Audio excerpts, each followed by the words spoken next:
ఈ రోజు దేవుని మాట కీర్తన గ్రంథము 29వ అధ్యాయం 7వ వచనం. యెహోవా స్వరము అగ్ని జ్వాలలను ప్రజ్వలింపజేయుచున్నది. యెహోవా స్వరము అరణ్యమును కదిలించును.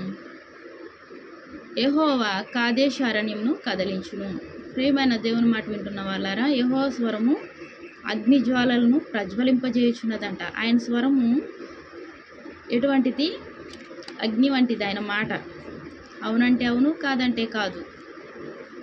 అది ప్రజ్వలింపజేసే శక్తివంతమైనది. అగ్నిని ప్రజ్వలింపజేస్తుందంట. ఆ స్వరము అంత శ్రేష్టమైనది, విలువైనది. ఆయన స్వరము ప్రజ్వలింపజేసే స్వరము. యెహోవా స్వరము అరణ్యమును కదిలించును. ఆయన స్వరము అరణ్యమును సైతం కదిలిస్తుంది.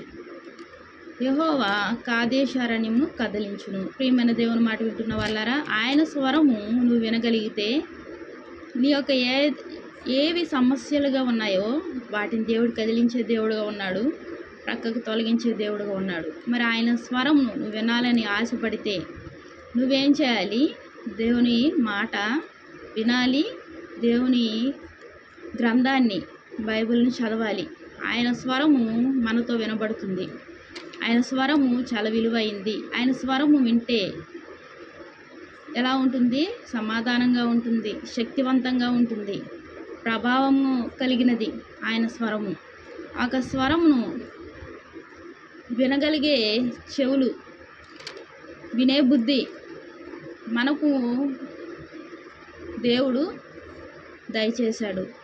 మరి ఆ వినే స్వరమును, వినే బుద్ధిని మనం ఉపయోగించుకుంటున్నామా, ఉపయోగించుకోవడం లేదా? కొంతమంది దేవుని సన్నిధిలో కూర్చొని ఎప్పుడు ఇంటికి వెళ్ళిపోవాలని ఆలోచించడం జరుగుతుంది. దేవుని స్వరము ఎంతో మహిమగలది, ప్రభావం గలది, శక్తివంతమైనది.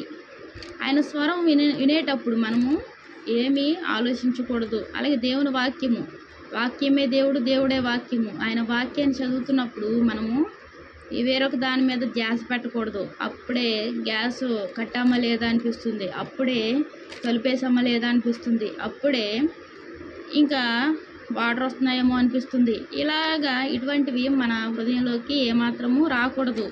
ఆయన స్వరము మనం వినగలిగితే, ఆయన స్వరాన్ని మనము కనుగొనగలిగితే మనము ఎంతో ధన్యులమవుతాము. ఆయన వాక్యం చదివేటప్పుడు మనము ఆయన మాట మీదే మనము దృష్టి పెట్టాలి. అలాగే వాక్యం వినేటప్పుడు కూడా దేవుని మాట వైపు దృష్టి పెట్టాలి. మొదటి నుంచి చివరి వరకు వినాలి దేవుని మాట. ఇది దేవుని మాట అమ్మో అని మనం ప్రక్కకు పెట్టకూడదు. దేవుని స్వరము సమస్యలను కదిలించేదిగా ఉంది. ఆయన స్వరము ఎంతో విలువైంది, శ్రేష్టమైంది. ఆయన స్వరము మనం వినగలిగితే, ఆయన స్వరాన్ని మనం ఇష్టపడితే దేవుడు ఏం చేస్తాడు? ఎటువంటి సమస్యనైనా ఆయన తొలగించే దేవుడుగా ఉన్నాడు. దేవునికి వందనాలు. ప్రార్థన చేసుకుందాం. మహాప్రేమ గల తండ్రి, నీకు ఎన్నో వందనాలు, స్తోత్రాలయ్యా. ఈ రోజు నుంచి ప్రభు నీ స్వరము వినే శక్తిని వాక్యం వింటున్న మా అందరికీ అనుగ్రహించండి అయ్యా. ఏవైతే ప్రభు నాయన ఇబ్బందులుగా ఉన్నాయో తండ్రి, నీ స్వరము వాటిని కదిలించేదిగా ఉంటుంది ప్రభు. నీ స్వరం అరణ్యమును కదిలిస్తుందయ్యా. ఈ సమస్యలను కూడా ప్రభు మా వాక్యం వింటున్న మా అందరి సమస్యలు ఏవైతే సమస్యలుగా ఉన్నాయో వాటిని ప్రభు కదిలించే దేవుడుగా ఉన్నావు ప్రభు. మా జీవితాల్లో ప్రభు నూతన కార్యాలు చేస్తున్నందుకు వందనాలు చెల్లించుకుంటున్నానయ్యా.